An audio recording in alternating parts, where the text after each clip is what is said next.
The asshole for asking my fiance not to hang out with his female coworkers. Fiance and I have been together for 3 years. He has never had a girlfriend before me, never wanted to be in a relationship because he thought it would tie him down. When we first started hanging out, I told him that I definitely wanted a relationship and that I was looking for something serious. He told me that he was open to the idea. 4 months into the relationship, he still didn't want to call himself my boyfriend or me his girlfriend. Whenever we would go out together, he would always claim that I was his girlfriend to people. So that let me know that he liked me, but he wasn't ready for like a serious relationship. This is around the time when I brought up monogamy and he agreed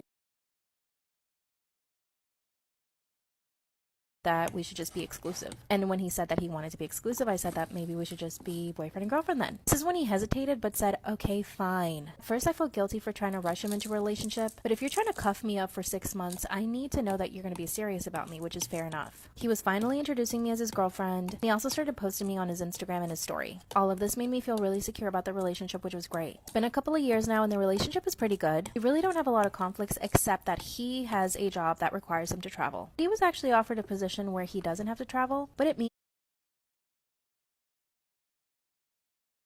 that he asked to move. That's when he asked me if I would be willing to move with him. Now, I never thought I would leave my hometown. I love where I live, my family is there, and I'm extremely close to my family. He made it really clear that he did not want a long-distance relationship. So essentially, I had to choose between breaking up or staying with him. I decided to move so that we could be together, but now I kind of regret it. His new job is great, he's earning a lot of money, I'm studying online. This means I'm home most of the time. It also means that it's been hard for me to make friends, but he, on the other hand, has amazing coworkers. Most of them are male except for 2 females. One is significantly older than him, and then the other one is about 5 years older than him. And his coworkers love going out after work, especially on the weekend. They all love to get together. Now, I have met his coworkers and the 2 women. The younger one is definitely a little bit flirty with him. When I noticed that she was flirting with him in front of me, I asked him if he'd gotten the feeling that she was attracted to him. He said no, but sometimes I see that she messages him after work. She'll offer to give him rides. At this point, we don't have a car because we just moved here. I told him I had a big problem with that and that she needed to stop messaging him, especially offering him rides. This is when he told me that I needed to stop being jealous. To me, it has nothing to do with jealousy, it's all about respect. I moved away from my family to be with him, and I expect him to respect me too, which means not hanging out with young female coworkers. A few days ago, I come home from the gym and he's getting ready to go out. When I asked him what he was doing, he said he was going to go to the bar with his friends. I asked him if the girl would be there and he said yes. But here's my problem. He didn't even invite me. He also didn't tell me he was going to the bar. I had to ask him where he was going. I asked him not to go to the bar because we hadn't spent a lot of time together, got really angry and left anyway. He didn't care that I was crying, he still left. When he came back from the bar, he was kind of drunk and started apologizing. He told me that he was an asshole and that he shouldn't have done that, but he told me that he doesn't want to single her out or make her feel bad because they all work together and they're all coworkers. So essentially, he's saying that he's still going to hang out with her if she's around. So I packed my bags and came home. My parents don't want me to go back. What hurts me the most is that he hasn't been looking for me. Should I break up with him or should I give him another chance?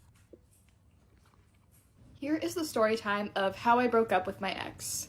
I broke up with him after my 12-hour shift at the hospital, and during my shift, I was going around to everyone that I felt safe with and letting them know, hey, my fiance almost hit me this morning, I need to break up with him tonight, and I need you to hold me to it. And if you remember from my previous videos, my ex drove me to work that morning, but instead of having him drive me home, I texted my dad and asked him to drive me home instead. And when I told my ex that I was having my dad pick me up, he immediately knew that something was wrong, something was up. And before anyone asks, no, I did not tell my father about what had happened that morning. My father is a very protective man, and if he knew that my ex had almost hit me that morning, things would have gone south very quickly. So when I got home, my ex was acting unbelievably loving towards me. He was hugging me, he was kissing me, and he told me that he had ordered my favorite salad from my favorite restaurant and it was being delivered to our place as we spoke. And I was shaking like a leaf. I could hardly even speak to him because I was so afraid of doing what I knew needed to be done. So we sit on the couch together and he asked me why I'm being so quiet, why am I acting so weird, and I say, hey, can you just give me a minute? I'm having a panic attack. This makes him even more concerned and he says, why are you having a panic attack? What's wrong? What's going on? And like I said, I could hardly speak to him, but somehow I got out the words, I just really don't want to do this. And he goes, do what? What do you need to do? And then it sets in, he realizes what's going on, and he goes, oh my god, you're breaking up with me. I was in full-blown fight or flight the entire time I was breaking up with him, so there are bits and pieces that are a little bit fuzzy in my memory, For instance, I don't know what I did or what I said after he said, "Oh my God, you're breaking up with me." But whatever I did or whatever I said was enough to confirm to him that I was indeed breaking up with him. And for whatever reason, this man is dumbfounded. He starts asking me why I could possibly be breaking up with him right now, as if it wasn't obvious why I was breaking up with him. And I reference a conversation that we had had 6 months prior where I had almost broken up with him and told him all of the things that were wrong in our relationship that needed to be fixed, and that if they weren't fixed, that I was going to break up with him. And I told him that things were better for maybe a month, and then he went back to doing the same things he was doing before, and that nothing had changed. So he starts giving me the same speech that he would give every single time I tried to break up with him, where he started begging for another chance, saying that this time was going to be different, this time he was going to change, and he was really going to fix it this time. And I said, we have this conversation over and over and over again, and nothing ever changes. I don't believe you. I don't trust that you are going to try to change, that you are actually going to try to fix things. And honestly, I don't want you to try to fix things this time. I just want to be done. And then I said, on top of that, I think you were going to hit me this morning. And he went so silent.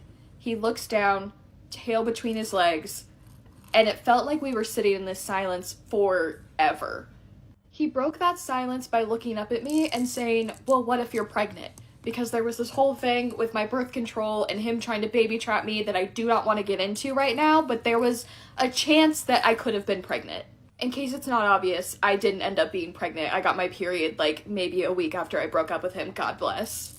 But I told him that being pregnant with his baby was literally my worst nightmare, but if I was pregnant, we were just gonna have to cross that bridge when we came to it. He looks at me and he says, "So that's it? You don't want me to fix this? You're done?" And I start crying.